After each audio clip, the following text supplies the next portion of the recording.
I am Karthik Kumar Reddy, working as an assistant professor in Nalla Narasimha Reddy Education Society's group of institutions in the Department of Civil Engineering in Foundation Engineering subject in Unit 4, that is Shallow Foundations.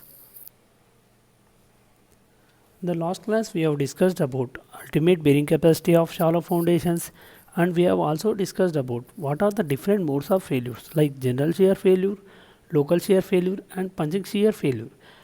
Also we have discussed that how these types of failures are taking place in the soil depending upon the type of soil strata and depending upon the relative density of soil. Now in this class we are going to discuss about Terzaghi's ultimate bearing capacity equation. Now there are many equations or theories developed to determine the ultimate bearing capacity of soil. Now here we say ultimate bearing capacity as that pressure at which the soil can take up before failure. Whatever the pressure that is taken up by the soil before failure is going to occur. Now here the rest of the terms are ready to ultimate bearing capacity that I am going to discuss but as far as the Terzaghi's ultimate bearing capacity equation is concerned, this Terzaghi equation is based on the Prandtl theory which was postulated for the soft metals. Now there are some assumptions which are made in the case of ultimate bearing capacity. Ultimate bearing capacity is given by Terzaghi's. Very first assumption is that here that is considered the case of strip footing. Now when the strip footing is changed to the strip footing, in the strip footing the length dimension is far greater than the width of the footing, and when we say that L by V ratio is greater than 5, we call it as a strip footing. When L by V ratio is greater than when the L by B ratio is greater than 5, we call it as a strip footing. Now in this particular equation has been postulated, or this theory has been developed for the shallow foundations. Whenever the L by B ratio is less than 5, or whenever the L by B ratio is less than or equal to 1, that is the shallow foundation. The third assumption which is taken into account is the weight of the soil of the base of the footing may be replaced by a uniform surcharge. Now all the foundations you will find out that they are placed at a depth below the ground surface, but here that depth, the effect of the depth taken into account only by surcharge, that is surcharge is represented by Q, which will be equal to gamma into dF. Gamma is the unit weight of soil and dF is the depth of foundation. Now this gamma is the unit weight of soil. Now it means the resistance offered by the soil which is above this depth D is not taken. Resistance offered by the soil which is above this depth is not taken into consideration. Now this is what the shallow foundation. Another assumption is that footing base is rough. So when the footing base is rough, there is a formation of an elastic wedge. Whenever the footing base is rough, there is a formation of an elastic wedge below the foundation, and that wedge also penetrates into the soil along with the foundation. So the case of only the general shear failure is considered, in which all the failure zones are clear cut developed and there is bulging of the soil on the surface. Now in this definition is we can find out there is a footing column. In the figure also we can find out there is a footing column, this strip footing of width B. This figure we can consider it as strip footing of width B, and it is resting at a depth dF below the ground surface. The effect of the depth is taken into the account by this surcharge load, that is Q naught. Q naught will be equal to gamma dF, and the level of the foundation is given by level of the foundation is shown by the line, and these whatever the arrows represented showing the surcharge, whatever the load, extra load we are going to apply, that is shown by the arrows. Now there is a formation of different wedges, that is it may be wedge number 1, wedge number 2 and wedge number 3. As already we have discussed in the previous class, that is elastic zone of 1 and plastic zones of 2 and 3 on both the sides. Now the inclination, that is footing, is considered as rough. You will find out this is triangular wedge, which will call it as elastic wedge, which also penetrates along with the foundation and it precedes the soil. And there is a formation of these plastic zones, that is 2 and 3 zones of plastic zones. The second zone is a plastic zone and the another zone is a radial shear failure zone, which we can see from the figure. And the failure surface is represented by IAG on the side. Now from the figure there will be a radial shear zone will be developed, which is marked as zone 2. Radial shear zone is marked as zone 2, and we have another straight line, that is EG, the figure, that is marked as a straight line, which is inclined at 45 minus 82. Now here the inclination of different boundaries are also shown. This boundary BJ is inclined at an angle 5 degrees with the horizontal. BJ is inclined at an angle 5 degrees with the horizontal, whereas boundary GE and FD and BD and AE, they are inclined at 45 minus 5 by 2. And the soil wedge is acted upon by the forces like C and PP, which is nothing but the passive earth pressure. In this particular case, passive earth pressure conditions developed, and if you see the free body diagram of the wedge itself, you will find that there is a weight of the wedges sides are inclined at 5. Weight of the wedges are inclined at 5 degrees, and you have this load intensity Q, which is the ultimate bearing capacity of the soil, and it is acted upon the sides, that is C and PP. Now we are going to discuss about different zones. So here zone 1 is the wedge BJ, which is the elastic zone way. The sides are inclined 5, and zone 2 is the wedges of AJE and BJD, which are considered as radial shear zones. These are the radial shear zones in which all the radial lines are starting from the wedge of the footing. Zone 3 is the wedge AEG and BDF. These are the Rankin's passive zone applied here. Then JD and JE are the arc of logarithm spirals, which are given by the phi of the spirals. And DF and EG are the straight lines.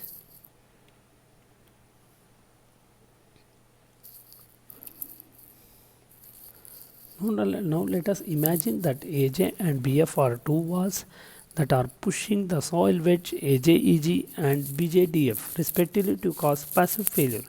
PP should be inclined at an angle delta, wall friction to the perpendicular drawn to the wedge faces.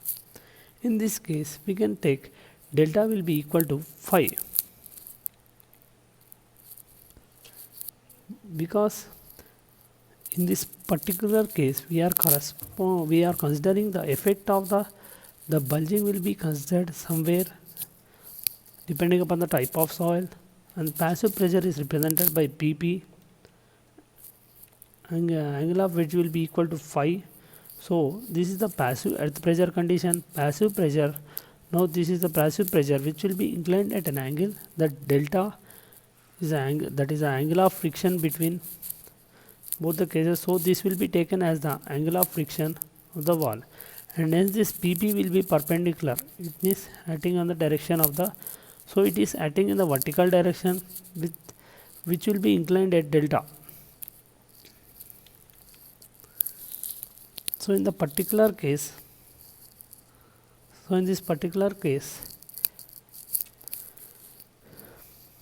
we can observe that as AJ and BJ are inclined at phi to horizontal, PP should be vertical. Considering equilibrium of wedges ABJ per unit length, QU, that is ultimate bearing capacity.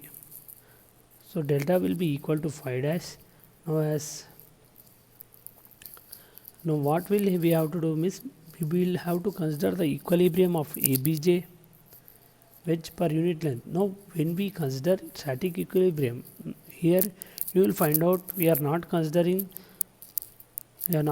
moment equilibrium, although the errors involved may be very small and which can be neglected, but in this particular case it should be remembered that we do not consider moment equilibrium of the wedge.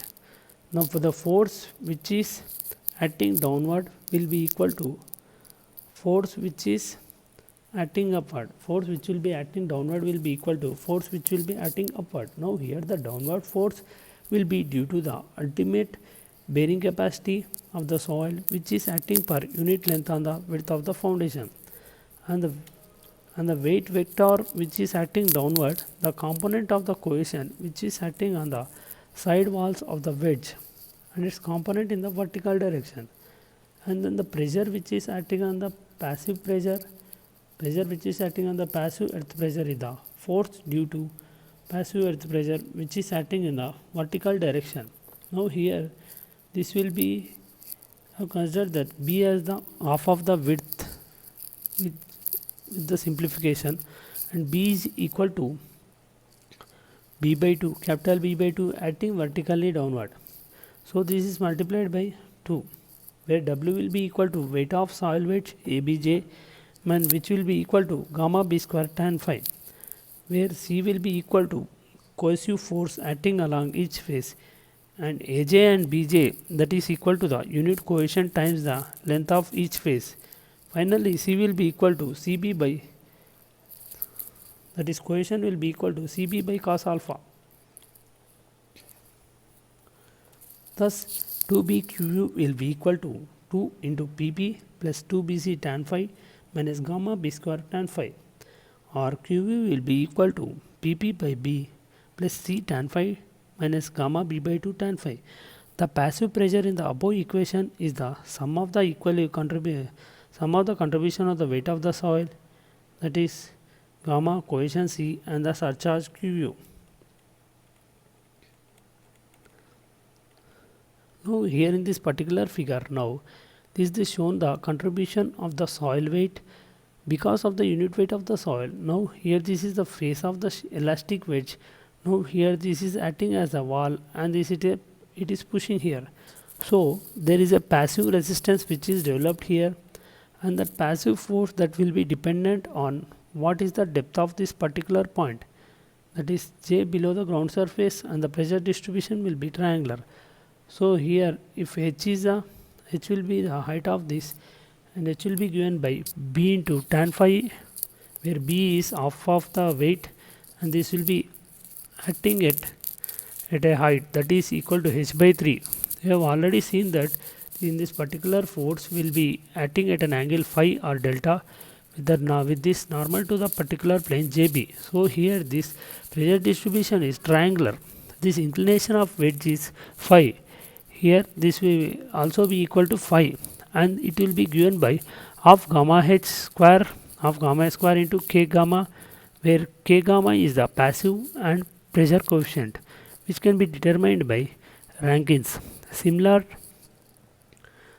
to this contribution of the cohesion, now cohesion will be considered uniform all along the side, that is JB, and as the contribution will be given by C into H into Kc, and this will be acting at a H by 2, whereas in the earlier slide you have seen that it will be acting at H by 3. You can find out from the Rankins earth pressure theory.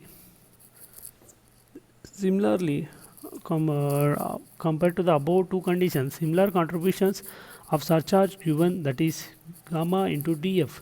Now that surcharge pressure distribution is like this will be of uniform throughout the height or the length of the wall. Now here This wall will be acting at a height of h by 2 and the magnitude will be equal to q into h into k.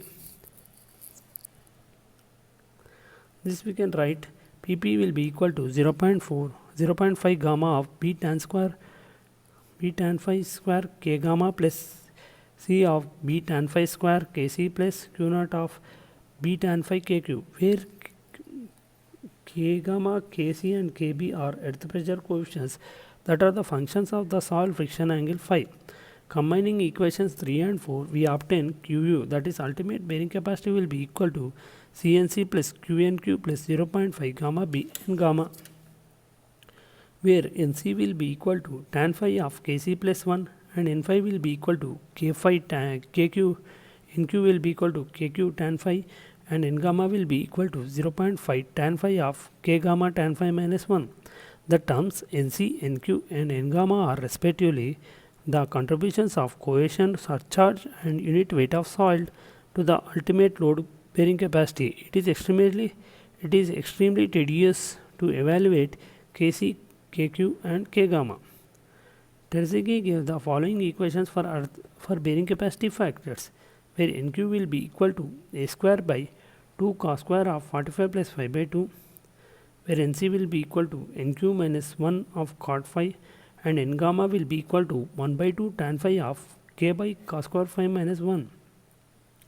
These are the different Terzaghi's bearing capacity factors.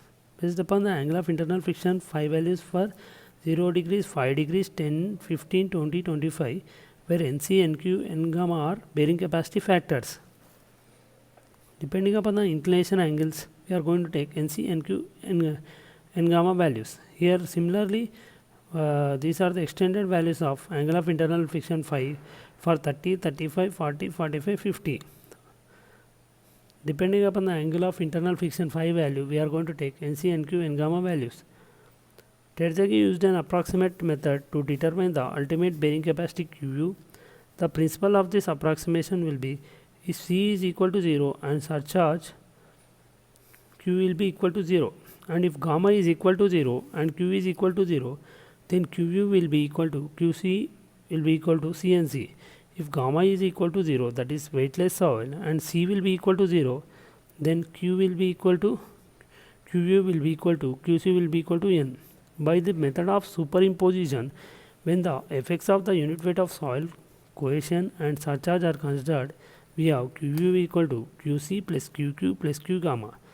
Finally, it will be equal to Qu will be equal to Cnc plus Qnq plus 0.5 gamma b n gamma.